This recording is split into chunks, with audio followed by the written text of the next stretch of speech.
आखिर किस श्राप के कारण भीष्म पितामह को तीरों पर लेटना पड़ा था? बात प्राचीन महाभारत काल की है।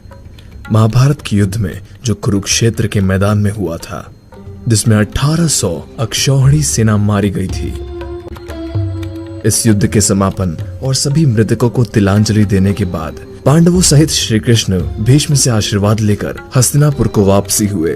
तब श्री कृष्ण को रोककर पितामह ने श्री कृष्ण से पूछ लिया कि मधुसूदन, मेरे कौन से कर्मों का फल है? यह बात सुनकर मधुसूदन मुस्कुराए और पितामह भीष्म से पूछा, पितामह आपको कुछ पूर्व जन्म का ज्ञान है? इस पर पितामह ने कहा, हाँ श्री कृष्ण, मुझे अपने 100 पूर्व जन्म का ज्ञान याद है कि मैंने किसी व्यक्ति का भी अहित कभी भी नहीं किया। इस पर श्री कृष्ण मुस्कुराए और बोले, पितामह आपने ठीक कहा, आपने कभी किसी को कष्ट नहीं दिया। किसी 101वें पुनर्जन्म में आज की तरह तुमने तब भी राजवंश में जन्म लिया था और अपने पुण्य कर्मों से बार बार राजवंश में जन्म लेते रहे। तुम युवराज थे।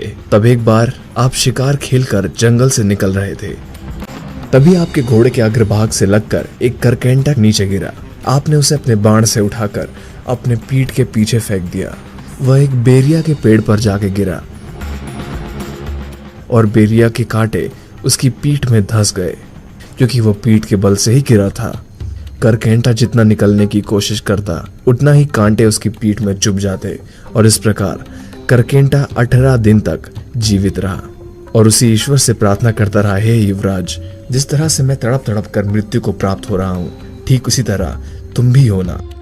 तो हे पितामह भीष्म, तुम्हारे पुण्य कर्मों की वजह से आज तक तुम पर करकांटे का श्राप लागू नहीं हो पाया, लेकिन हस्तिनापुर की राजसभा में द्रौपदी का चीर हरण होता देख आप मुख दर्शन बनकर देखते रहे, बल्कि आप समक्ष थे उस अबला पर हो रहे अत्याचार को रोकने से, लेकिन आपने दुर्योधन और दुशासन को नहीं रोका।